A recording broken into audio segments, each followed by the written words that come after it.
حضرت عائشہ رضی اللہ تعالی عنہا سے روایت ہے، فرماتی ہیں کہ قریش میں ایک مخزومی قبیلے کی عورت نے چوری کی۔ رسول اللہ صلی اللہ علیہ وسلم نے حد جاری کرنے کا حکم دیا، یعنی ہاتھ کاٹنے کا۔ تو وہ قبیلے کی بڑی عورت تھی اور قبیلہ بھی اس کا بڑا تھا، تو لوگوں نے کہا کہ بھئی اس بارے میں نبی صلی اللہ علیہ وسلم سے سفارش کرنی چاہیے کہ اس عورت کا ہاتھ نہ کاٹا جائے۔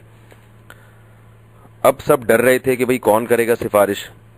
لوگوں نے کہا کہ اسامہ ابن زید جو نبی صلی اللہ علیہ وسلم کے منہ بولے بیٹے ہیں اور آپ صلی اللہ علیہ وسلم کو منہ بولے پوتے ہیں، جو اور آپ صلی اللہ علیہ وسلم کو بہت محبوب ہیں، وہی یہ کام کر سکتے ہیں۔ تو حضرت اسامہ رضی اللہ تعالی عنہ رسول اللہ صلی اللہ علیہ وسلم کے پاس آئے اور سفارش کرنے لگے۔ آپ صلی اللہ علیہ وسلم نے فرمایا اتشفع فی حد من حدود اللہ، کیا اللہ کے حدود اور اللہ کے قانون کے بارے میں تم ایک عورت کی سفارش کر رہے ہو؟ اس کے بعد آپ صلی اللہ علیہ وسلم کھڑے ہوئے اور خطبہ دیا اور فرمایا انما اہلک الذین قبلکم انہم کانوا اذا سرق فیہم الشریف ترکوہ واذا سرق فیہم الضعیف اقاموا علیہ الحد۔ فرمایا لوگوں تم سے پہلے لوگ اس لیے ہلاک ہوئے ہیں کہ جب ان میں کوئی عزت دار آدمی کوئی جرم کرتا تھا تو اسے معاف کر دیتے تھے، اور جب کمزور آدمی چوری کرتا تھا تو اس کا ہاتھ کاٹتے تھے، اس پر حد جاری کرتے تھے۔ اس کے بعد آپ صلی اللہ علیہ وسلم نے فرمایا وَأَيْمُ اللَّهِ لو ان فاطمہ بنت محمد سرقت لقطعت یدها، اللہ کی قسم اگر فاطمہ میری بیٹی وہ بھی چوری کرے تو میں اس کا بھی ہاتھ کاٹوں گا۔ اس طرز عمل سے، نبی کے اس طرز عمل سے ہمیں رسول اللہ صلی اللہ علیہ وسلم کی ایک اور عادت کا پتہ چلا کہ آپ صلی اللہ علیہ وسلم اللہ کی حدود کے معاملے میں، شریعت کے قانون کے معاملے میں اپنے میں اور غیر میں فرق نہیں کیا کرتے تھے۔ ہمیں بھی یہ عادت اختیار کرنی چاہیے۔ ہمارے ہاں دوسروں کے لیے قوانین کچھ اور ہوتے ہیں، اپنے لیے قوانین کچھ اور ہوتے ہیں۔ یہ صبح و شام ہم دیکھ رہے ہیں اپنے گھروں میں، اپنے معاشرے میں، اپنے ماحول میں۔ کوئی آپ کے رشتہ داروں میں کسی کا بچہ کوئی جرم کرتا ہے، بہت برا ہے، وہی جرم آپ کا بچہ کرتا ہے، بالکل ٹھیک ہے، اس کا حق بنتا ہے۔ یہ سفارش میں دوسرا اگر کسی کو کی ناجائز سفارش کر کے اسے کوئی ویکینسی دلا دیتا ہے، بہت برا کیا اس نے۔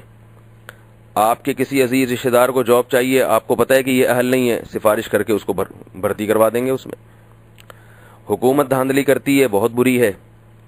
ہم جب خود دھاندلی کریں گے، آفس میں آپ آفیسر بن کے بیٹھے ہوئے ہیں، وقت پہ پہنچتے نہیں ہیں، کام نہیں کرتے، آپ کو اس سے تکلیف نہیں ہوتی، لیکن سارا دن بیٹھ کے حکومت کو آپ گالیاں دیتے ہیں۔ تو یہ جو ہمارا طرز عمل بن چکا ہے کہ دوسروں کے لیے قانون کچھ اور اپنے لیے کچھ اور۔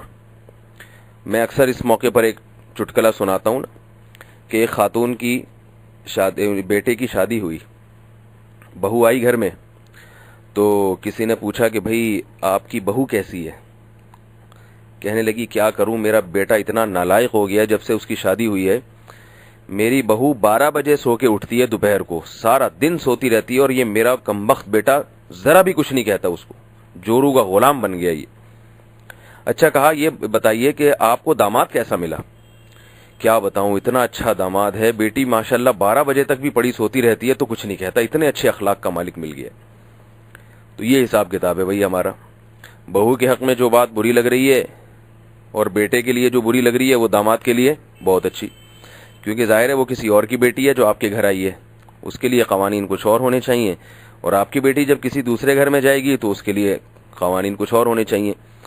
تو مقصد کسی ساس کو بدنام کرنا نہیں ہے، سارے ایک جیسے نہیں ہوتے، مقصد سبھی، یعنی مطلب یہ ہے کہ یہ ہمارے معاشرے کا ایک حصہ بن چکی ہے یہ چیز۔ ساس بہو کی مثال تو میں نے ایک چٹکلا سنانے کے دی، خدا نخواستہ کوئی خواتین کو بدنام کرنا مقصد نہیں ہے، کوئی اور چٹکلا ہوتا تو وہ سنا دیتا میں۔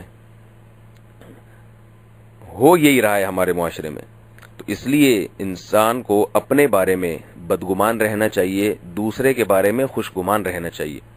اور اس حدیث سے ہمیں یہ معلوم ہوا کہ جب بھی آپ کو کسی معاملے میں حکم بنایا جائے، فیصل بنایا جائے، آپ سے فیصلہ کروایا جائے، تو آپ خامخواہ میں اپنے رشتہ داروں کی سائیڈ نہ لیا کریں، بلکہ آپ کہیں شریعت کا جو قانون ہے وہ میرے بیٹے کے لیے، میری بیوی کے لیے، میرے ماں کے لیے، میرے باپ کے لیے، میرے چچا کے لیے اور غیر کے لیے، میرے دشمن کے لیے، وہ سب کے لیے ایک جیسا ہے۔